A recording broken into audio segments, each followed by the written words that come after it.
¿Sabe usted por qué nosotros ofrendamos y por qué nosotros damos? Porque hay algo que se nos reveló a nosotros. Usted no ofrenda solamente porque se lo pide o porque pase, no, porque hay una revelación de su palabra en usted. Usted ha entendido que hay algo que está dentro de usted que no le motiva, sino que le provoca dar.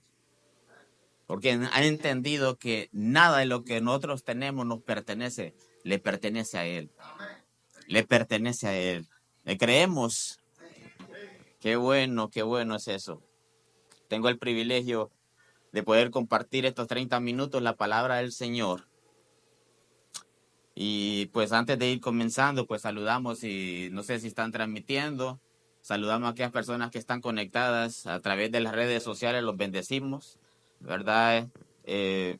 Declaramos palabra también sobre la vida de ellos, palabras de sanidad, de prosperidad, y sobre todo ese conocimiento de la palabra del Señor, que es la que nos enriquece a nosotros, ¿verdad? Su palabra.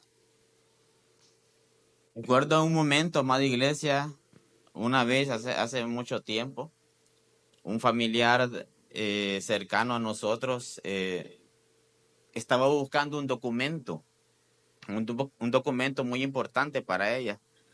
Lo necesitaba porque ella tenía que viajar a otra nación, a otro país, y ese documento se le perdió. No le encontraba por ningún lado.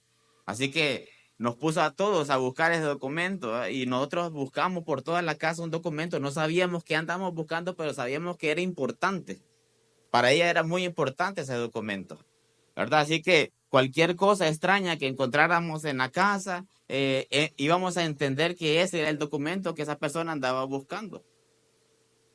Pero sin saberlo, otra persona encontró un papel y lo empezó a leer y empezó a escudriñarlo, pero como para ella no era tan importante, no sabía qué era, dice, bueno, este pedazo de papel debe ser algún pedazo de papel o alguna basura o algo por ahí que ya no sirve. Entonces tomó aquel papel y empezó a romperlo. Esto es para la basura y lo rompió. Y cuando ese familiar se dio cuenta que esa persona estaba rompiendo justamente el documento que estaba necesitando, dice, ay, Dios mío, ¿qué estás haciendo? Ese es el papel que yo necesito para poder viajar. Usted no tiene ni idea de cuánto yo necesito ese papel porque no puedo tomar ese avión sin ese permiso. Y aquella otra persona afligida, nerviosa, empezó a ver cómo unía aquellos papeles. Usted ha tratado de unir una página rota, ¿verdad? Que es bien complicado, no se puede unir. Aunque usted le ponga tape así alrededor, aquella hoja queda totalmente deformada, ya no sirve para nada. Imagínese usted qué es lo que sucedió con el hombre en el huerto del Edén. Pasó algo similar con eso. Era imposible, escúcheme bien esto, era imposible que para el hombre, él mismo, después que pecó, se salvara por su propia voluntad. ¿Por qué? Porque se había roto una relación con el Dios Todopoderoso, se hizo pedazos. Esa relación, no solamente pasó eso, sino que tuvo que ser expulsado del huerto del Edén porque ya no había santidad en él. Lo que estaba en él, en el hombre que se plantó en el huerto del Edén, fue quitado de él, fue expulsado de él por la transgresión a la ley. Entonces se necesitaba volver a restaurar esa relación con Dios y el hombre. Y me fascina cuando yo estoy estudiando el libro de Colosenses. Cuando leo primero Colosenses en todo su contexto, pero me centro en este versículo que dice Colosenses capítulo 1, 19 al 20. Cuando pareciera que todo estaba perdido, cuando parecía que el hombre ya no tenía solución, Dios hizo de eso, digo yo, hizo una jugada extraordinaria que no la podía hacer ningún hombre para poder recuperar esa relación que el hombre tuvo al principio en el huerto del Edén. Y me imagino yo el apóstol Pablo escribiendo estas líneas con una alegría, me imagino que lloraba, que saltaba de alegría porque se le había revelado algo impresionante. Dice la palabra de Dios en Colosenses capítulo 1, 19 al 20. Escúchenme bien lo que sucedió, lo que hizo el Señor para poder restaurar a aquel hombre que ya no tenía solución por el pecado, estaba condenado a muerte. Dice la palabra de Dios en Colosenses capítulo 1, 19 al 20. Pues a Dios, escúchenme bien esto, pues a Dios en toda su plenitud le agradó vivir en Cristo. Y por medio de él, dice su palabra, Dios reconcilió consigo todas las cosas, haciendo la paz con todo lo que existe en el cielo y en la tierra. Y por medio de la sangre de Cristo en la cruz del Calvario. No es digno de alabar esto. No es digno de alabar esto. Lo que era imposible para el hombre, volver a tomar esa relación con Dios, Dios lo hizo a través de su Hijo amado. Dice su palabra que le agradó vivir en Cristo. Todo en algún momento que estaba unido. Todo aquello que estaba en perfecta armonía en el huerto del Edén fue quitado a causa del pecado. Cuando el pecado se introdujo al hombre y a través de él al mundo, hubo una transgresión de una ley. Todo lo que Dios le había dado al hombre fue tomado por un ser llamado Satanás, despojado al hombre de ese regalo más precioso, que es esa relación y esa comunión con Dios mismo. Si yo a usted le preguntara, amada iglesia, ¿cuál ha sido su mayor regalo que usted ha recibido durante toda su vida? Tuvo que haber habido algún regalo que lo emocionó durante su vida en esta tierra. De repente usted me dirá, bueno, mi hermano José, fue el momento que nacieron mis hijos.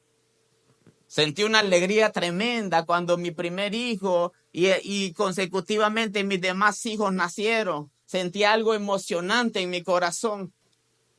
De repente alguien me puede decir, bueno, fue el momento que culminé mis estudios. Y no porque los culminé, sino en la forma que yo lo terminé. Al ver a mi papá y a mi mamá esforzándose para que yo pudiera ser alguien en la vida. Así que cuando yo obtuve ese título, yo me sentí gozoso y pleno. O de repente usted me dirá, bueno, haber conseguido ese trabajo que tanto yo había deseado, o haberme casado con la mujer de mi vida, con el hombre de mi vida. Eso fue el momento más feliz que yo sentí. Entonces nosotros sentimos esa alegría y ese gozo, Pastor Carlos Fernández, y la disfrutamos y la seguimos disfrutando.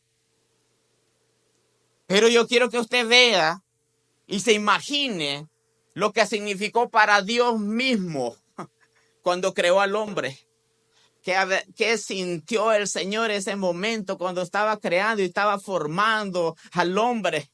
Tuvo que ser demasiado especial el día que lo formó, el día que lo diseñó, esa obra perfecta que soy yo, que es usted, el hombre en sí.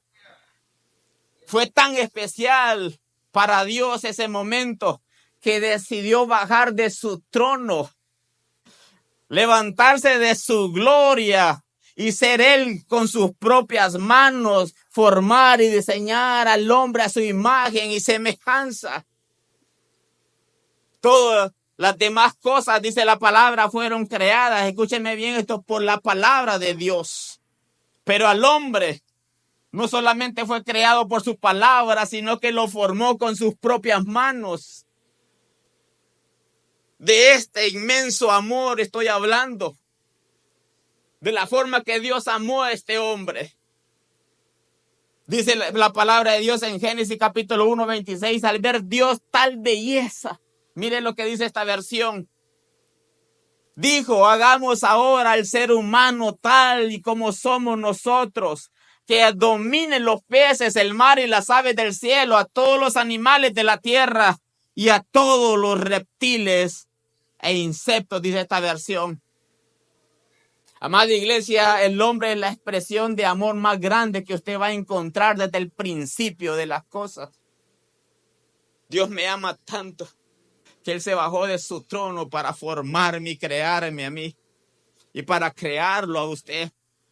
Dios preparó todo anticipadamente para que el hombre lo disfrutara todo, disfrutara su creación, no tuviera escasez de nada. El hombre en el huerto del Edén no se preocupaba si le dolía la cabeza porque no había dolor. No se preocupaba qué pastilla iba a tomar porque no existían las pastillas ni hospitales existían en el huerto del Edén. Todo era perfecto. Pero pasó algo terrible en aquel momento. El pecado entró en él. Y cuando entró en el hombre decidió caminar solo, sin esperanza, sin vida eterna y condenados a una muerte por causa del pecado. El tema que hoy yo quiero compartir se titula Cristo en nosotros. Él es la solución de todo. Miré la vez pasada, Blas, en los Estados Unidos, un programa, una inmensa máquina, poderosa aquella máquina. Una máquina que hacía una labor especial.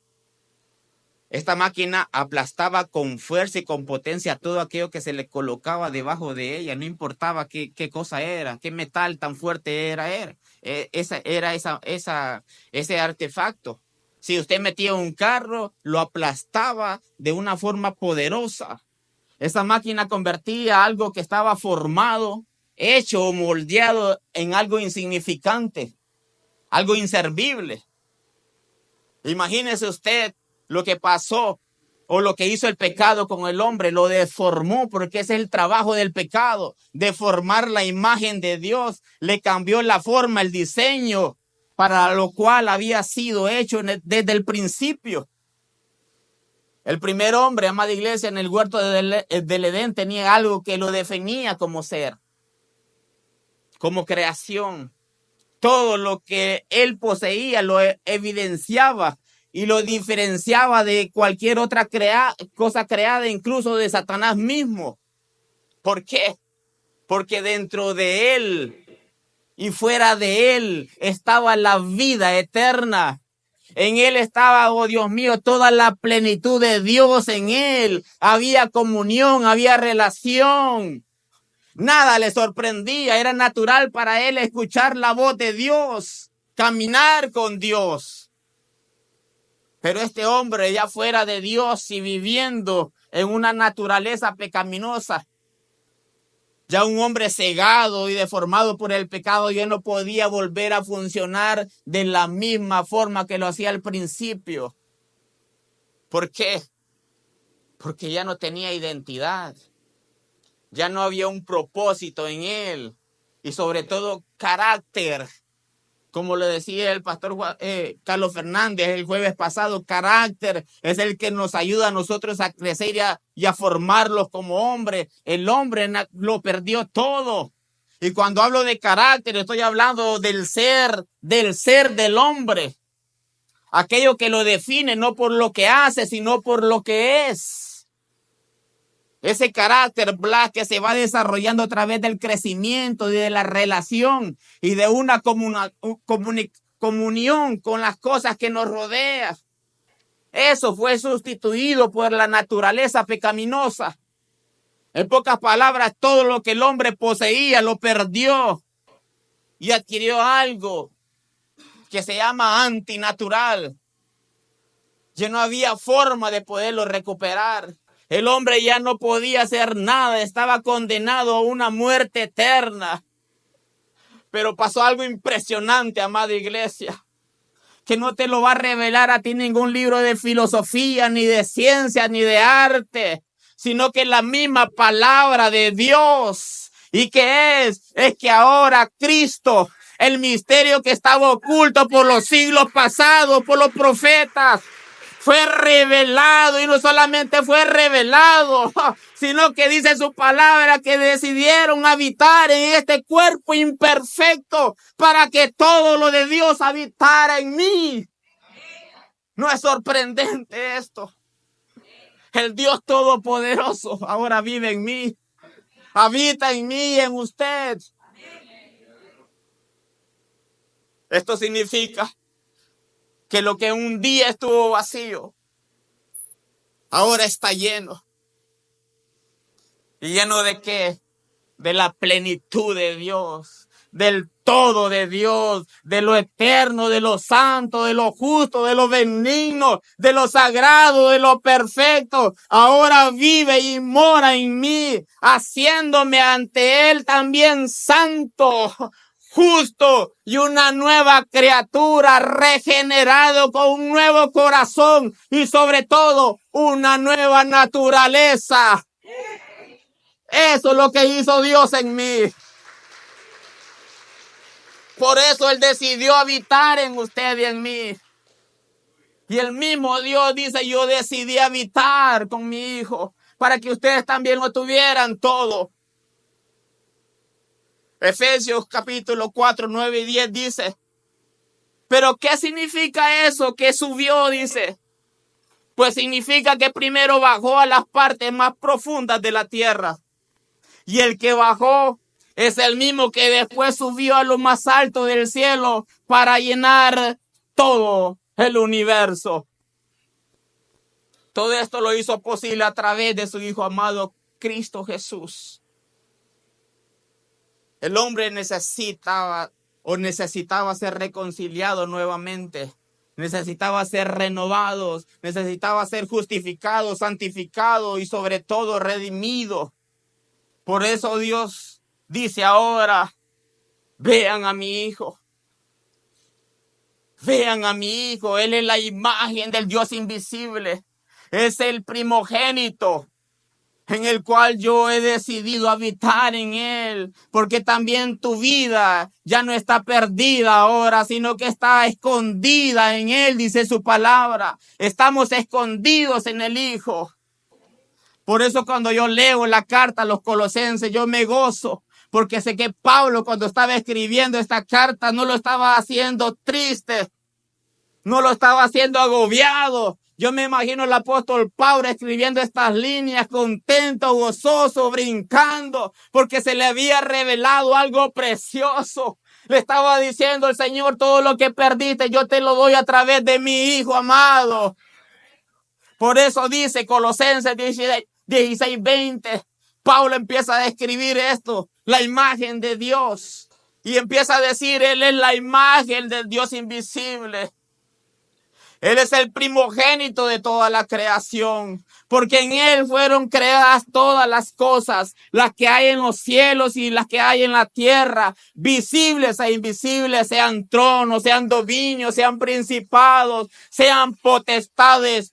Todo fue creado por medio de Él y para Él. Y en Él, antes de todas las cosas, y todas las cosas en Él subsisten. Y Él es la cabeza del cuerpo, que es la iglesia. El que es el principio, el primogénito de entre los muertos, para que todo tenga la preeminencia. Pero miren lo que dice el 19. Por cuanto agradó al Padre, que en Él habitase toda la plenitud. Y por medio de Él reconciliar consigo todas las cosas, así que las que están en la tierra como las que están en los cielos, haciendo la paz mediante la sangre de su cruz. ¿Y cómo lo hizo, amada iglesia, esto? ¿Cómo nosotros ahora somos participantes de ese hermoso regalo? Miren el 26 y el 27 dice, el misterio que había estado oculto desde los siglos y edades, pero que ahora ha sido manifestado a sus santos, a quien Dios quiso dar a conocer las riquezas de la gloria de este misterio entre los gentiles, que es Cristo en nosotros, la esperanza de gloria. Esto es poderoso. Otra versión lo dice de esta forma. Pues Él quería que su pueblo supiera. Escuche, Pastor Juan Carlos Hernández. Él quisiera que su pueblo supiera que las riquezas, dice, y la gloria de Cristo también sean para ustedes, los gentiles. Y el secreto es, dice esta versión, Cristo vive en ustedes. Y eso les da la seguridad de que son partícipes de su gloria eterna. Pero cuando Ya todo parecía perdido para el hombre. Dios hizo un pacto con su Hijo amado. Y este pacto que hizo no vincula al hombre por primera vez. Usted ha estudiado todos los pactos y ve cómo Dios hizo varios pactos con el hombre, pero esta vez no lo hizo con el hombre, porque los pactos anteriores no pudieron ser sostenidos ni cumplidos por el hombre, por esa naturaleza pecaminosa que había en nosotros. Por eso los pactos que conocemos tenían un principio y también tenían un fin, porque había una demanda que tenía que cumplirse. Y al no hacerla se rompía aquel pacto. Pero hubo un pacto que no fue con el hombre, sino que con su Hijo. El pacto fue hecho en un ámbito eterno, mi amada iglesia. Miren lo que dice la palabra de Dios en Jeremías capítulo 31, 32 y 33. Este pacto dice, no será como el que hice con los antepasados cuando lo tomé de la mano y lo saqué de la tierra de Egipto. Ellos rompieron ese pacto.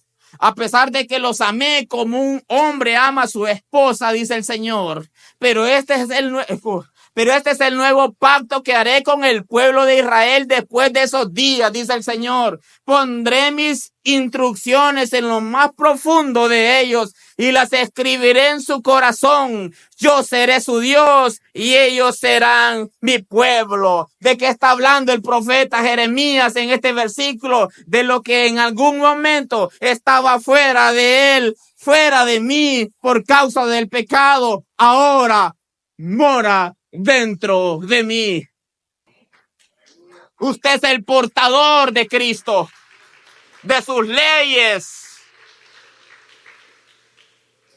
Diga conmigo, amada iglesia, repita conmigo esto: lo que había perdido, ahora lo tengo a través de Cristo. Ahora Dios nos hizo participantes de ese pacto a personas que no teníamos nada. ¿Y cómo lo hizo? Colocando a su Hijo en mí, dentro de mí. Antes no tenía nada, pero ahora portamos el todo de Dios. No hay nada que pueda agradarle al Padre si no es por medio de Cristo expresado en mi vida. Cualquier otra forma de vivir sería un menosprecio a esa gracia redentora, amada iglesia. Por eso yo les digo en esta hora, no menospreciemos esa condición. Amada iglesia, no actuemos como si Cristo no estuviera en nosotros. No podemos seguir viviendo como si Cristo no existiera en nosotros. Y cuando nosotros lo hacemos de esa forma, hacemos nula su gracia. Hacemos nula la cruz del Calvario. Por eso el apóstol Pablo dijo en 2 Corintios 13:5. ¿O no reconocen ustedes mismos que Jesucristo está en ustedes? ¿No reconocen que Cristo vive y habita en ustedes? Iglesia, Dios ahora se relaciona con ustedes de la misma manera que lo hace con su Hijo. Amó tanto a su Hijo que lo quiso compartir su alegría con nosotros. De la misma relación que Dios tiene con el Hijo, ahora también la tiene con nosotros porque Él vive en nosotros. Ahora Dios nos ama de la misma manera que amó a su Hijo porque también vive en nosotros. Por lo tanto, también somos participantes de ese mismo pacto con Cristo Jesús. Disfrutamos de su plenitud. Como lo dice su palabra, ahora somos santos, somos llamados santos porque Cristo vive en nosotros y nos hace santos. Dios nos ve ahora como herederos porque Él vive en nosotros, su Hijo amado. Dios nos ve como obra suya. Ahora nos ve como su amigo. Ahora nos ve no como pecadores, pero ya no nos ve como pecadores, sino que ahora resucitados, como hijos resucitados en Cristo. Ahora me ve como templo del Espíritu Santo de Dios, porque ve a su Hijo a través de mí, a través de usted. Me ve como piedra viva. Me ve como linaje escogido, dice su palabra. Colosenses 2:13 dice, antes ustedes estaban muertos, pues eran pecadores y no formaban parte del pueblo de Dios. Pero mire esta declaración que hace. Pero ahora, diga conmigo, pero ahora les ha dado vida juntamente con Cristo y les ha perdonado todos sus pecados. Una vez, amada iglesia, que la vida de Cristo fue impartida y expresada en nosotros, podemos vivir plenamente seguros que ninguna cosa creada en esta tierra nos va a separar de Él. Nada, ni las tribulaciones, ni las angustias, ni problemas, nada nos va a poder separar de Él.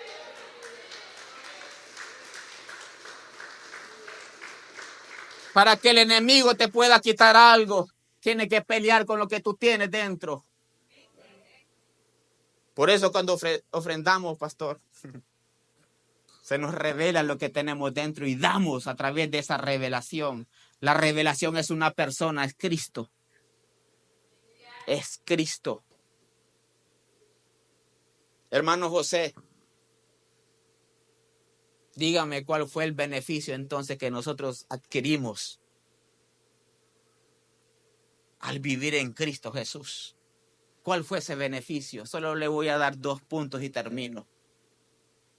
El primero, que no hay ninguna condenación para los que están en Cristo Jesús. Esta es la buena noticia de Cristo en nosotros. Toda evidencia que te acusaba fue cancelada, fue borrada. Tu expediente pasado quedó limpio. Escúcheme bien esto. Fuimos nosotros declarados justos porque ahora Cristo vive en nosotros. Dios ya no ve hombres pecadores, sino que ve a Cristo a través de mí. Por eso yo ahora soy justificado por su palabra. Dice su palabra en Romanos 8, 1-4. Por lo tanto, no, esto es poderoso. Usted tiene que creer esta palabra. Usted no es menos ahora en este mundo. El enemigo a usted no lo puede estar pisoteando cada rato. Usted tiene un valor profundo en el corazón del Señor. Usted vale la sangre de Cristo. Usted tiene que creer esto, amada iglesia. No somos cualquier cosa. No somos juguetes del mundo. Tenemos un valor que lo recuperamos ahora. Nosotros no hacemos cosas para que nos vean, sino que hacemos cosas para que vean lo que está dentro de nosotros. Dice su palabra en Romanos capítulo 8, del 1-4. Por lo tanto, ya no hay condenación para los que pertenecen a Cristo Jesús, dice esta versión, la NTV. Y porque ustedes pertenecen a Él, el poder del Espíritu Santo que da vida los ha libertado del poder del pecado que lleva a la muerte. La ley de Moisés no podía salvarlos porque nuestra naturaleza pecaminosa es débil.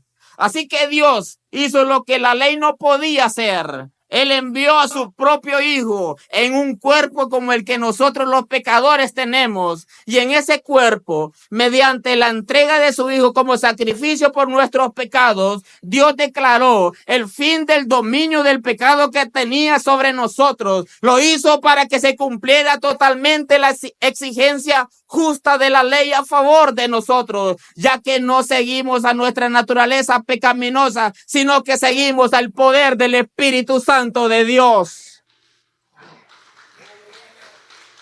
Ahora yo le pregunto a usted, ¿quién lo puede acusar? ¿Quién?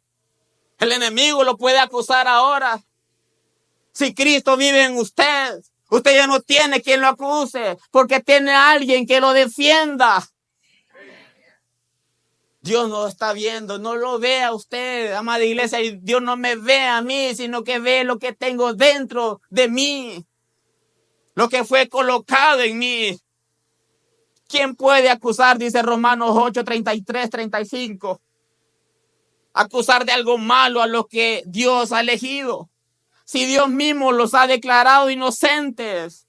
¿Puede alguien castigarlos? De ninguna manera, pues Jesucristo murió por ellos. Es más, Jesucristo resucitó y ahora está a la derecha de Dios, rogando por nosotros. ¿Quién podrá separarnos del amor de Jesucristo? Nada ni nadie, ni los problemas, ni los sufrimientos, ni las dificultades, tampoco podrán hacerlo el hombre, ni el frío, ni los peligros, ni la muerte, dice esta versión. ¿Cómo hizo el Señor entonces? ¿Cómo solucionó el problema del pecado? Colocando a su Hijo en mí. Colocando la eternidad en mí. Yo quiero hacerle una pregunta a los grandes teólogos, los que estudian la Biblia. Por favor, contésteme esta pregunta. Pero si Dios es un Dios justo, escúchenme bien esto. Si Dios es un Dios justo, si su reino se establece a través de justicia y de leyes, como lo dice Salmos 89:14, justicia y juicio son el cimiento de su trono. ¿Cómo puede perdonar a un pecador sin alterar el dominio de su soberanía? Teólogo que usted me está escuchando a través de las redes sociales, ¿cómo lo hizo? ¿Cómo puede ser un Dios santo y justo que no puede permitir el pecado y declarar justo a uno que nació en pecado y culpable por naturaleza y práctica, sin alterar la soberanía de él? Porque todo lo hizo Dios a través de leyes. Nada se mueve a través de leyes porque Él es ley. Entonces, ¿cómo lo hizo posible? Imagínese usted. Imagínese usted si usted fuera un juez de la comunidad donde usted vive. Un juez. Que sea usted el que imparte justicia a aquellos que se merecen un delito de condena, de cárcel. Usted es ese juez. Póngase usted en posición de un juez. Ese es su trabajo, impartir justicia. Pero antes de ir a su lugar de trabajo, usted en su casa es padre y es madre de unos hermosos hijos, a los cuales todos los días usted le dice cuánto los ama, cuánto los aprecia, juega con ellos, platica con ellos, son el amor de su vida. Usted con ellos no se comporta en ese momento como juez, sino que como padre y madre amorosa. Pero llega un momento que usted tiene que ir a su trabajo y ejercer lo que es usted, un juez.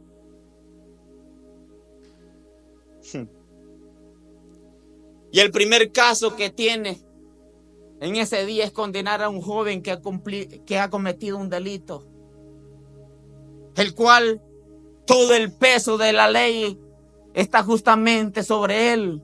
Tiene que ser castigado ese joven. Y usted está ahí enfrente como ese juez que tiene que ejercer sus propias leyes. Así que usted tiene que actuar en ese momento como un juez justo, porque todos lo están viendo, la comunidad lo está viendo. Aquellos familiares lo están viendo porque saben que usted tiene que actuar rectamente como juez y tiene que declarar justicia y llevar a la cárcel a ese joven porque cometió un asesinato. Pero pasa algo sorprendente. Ese juez ve a aquel joven y se sorprende. ¿Por qué? Porque ese juez, ese niño que estaba delante de él era su hijo. Yo le pregunto a usted, ¿cómo actuaría usted en ese preciso momento? Si tendría que usted ejercer toda la ley y condenar a su propio hijo a muerte. Usted no puede actuar como un padre amoroso en ese momento. Tiene que actuar de acuerdo a la ley y tiene que condenar a su hijo, le duela o no le duela. Imagínese al Padre, el juez soberano de toda la tierra, de su plenitud, de su gloria, actuar como juez y declarar al hombre culpable de sus pecados y sus delitos. ¿Qué haría usted? Si lo declara inocente, toda la comunidad se le vuelve en contra de usted porque le diría usted es un juez injusto. Pero mire lo que nos enseña el Salmos 89, 14. Nos declara lo perfecto que Dios y cómo hizo Dios para solucionar y declarar a aquel que se merecía pecado en algo justo. Salmo nos da la clave para poder entender ese pacto soberano de amor. Dice su palabra: justicia y juicio son el simiente de su trono. Este Dios sentado en su trono. Su trono es justicia y juicio. Pero mire cómo Dios resolvió el problema de la condena.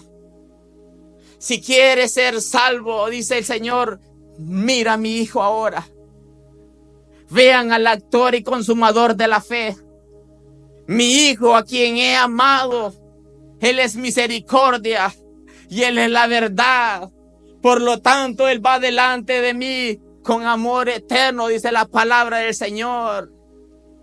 El Salmo dice, yo soy justicia y juicio, pero va alguien delante de mí que es misericordioso y Él es la verdad y Él va delante de mi rostro.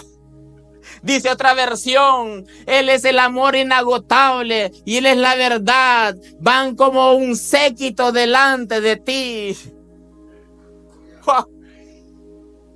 Lo solucionó todo. Le dice, vean a mi hijo ahora y síganlo a él.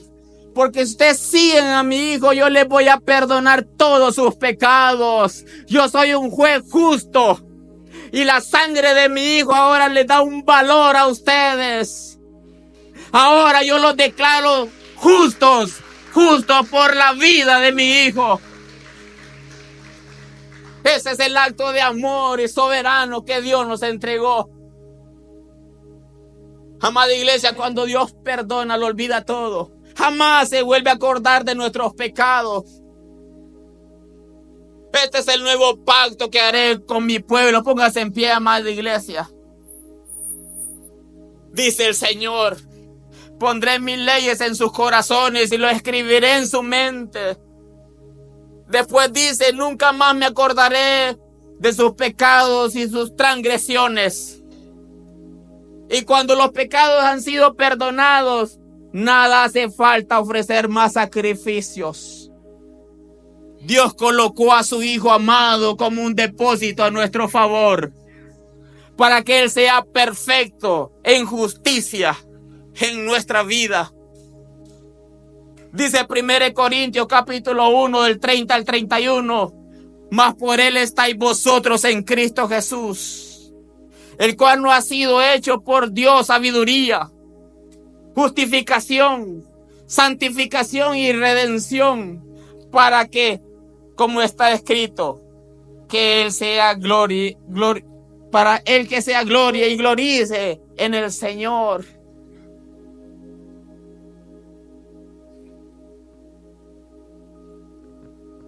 Dios te ha hecho a ti un heredero ahora de su gloria, amada iglesia. Dios colocó a su Hijo en mi vida y en ti. Ahora vive en usted y en mí. No sigamos actuando como si Él no existiera, como si Él no viviera en nosotros. Él quiere que reflejes a su Hijo a través de tu vida.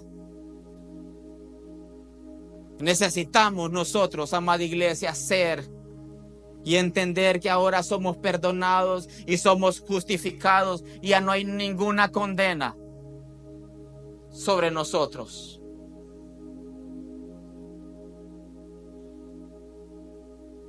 Por eso obedecemos, Blas. Por eso nosotros ahora obedecemos. Porque el único que puede obedecer es su Hijo amado. El hombre no puede. El hombre ni busca a Dios, ni se acuerda de Dios. Pero cuando Cristo vino y murió en nosotros, podemos nosotros obedecerle a Él. Y la naturaleza pecaminosa que había en nosotros va menguando y va creciendo esa naturaleza. Cada día más como la luz de la aurora que va aumento en aumento, en aumento hasta que el día sea perfecto. Cierra tus ojos ahí y digámosle: Padre, gracias, oh Dios, porque también me perdonaste. Y no solamente me perdonaste, me diste una nueva vida. Me limpiaste de la contaminación antigua.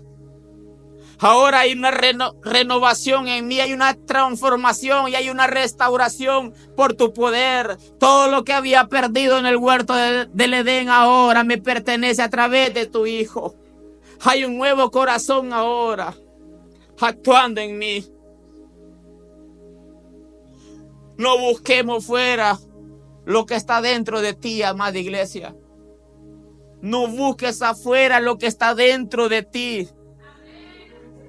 Por eso Dios, lo que te requiere, lo primero que te dio. ¿Y qué fue lo que te dio? El Espíritu Santo de Dios. No le ofrezcamos algo que se parezca a Cristo. No sigamos ofreciéndole a Dios algo que se parezca a Cristo o algo que tenga alguna imitación de Cristo. Dios requiere a su Hijo. Esa es la nueva vida que nosotros tenemos, iglesia. Cristo en nosotros. Somos habitación de Cristo en nosotros. Lo creemos, amada iglesia. ¿Cuánto le damos un honor de aplausos a aquel que vive, que reina para siempre? Yo quiero que usted salga de aquí contento y gozoso.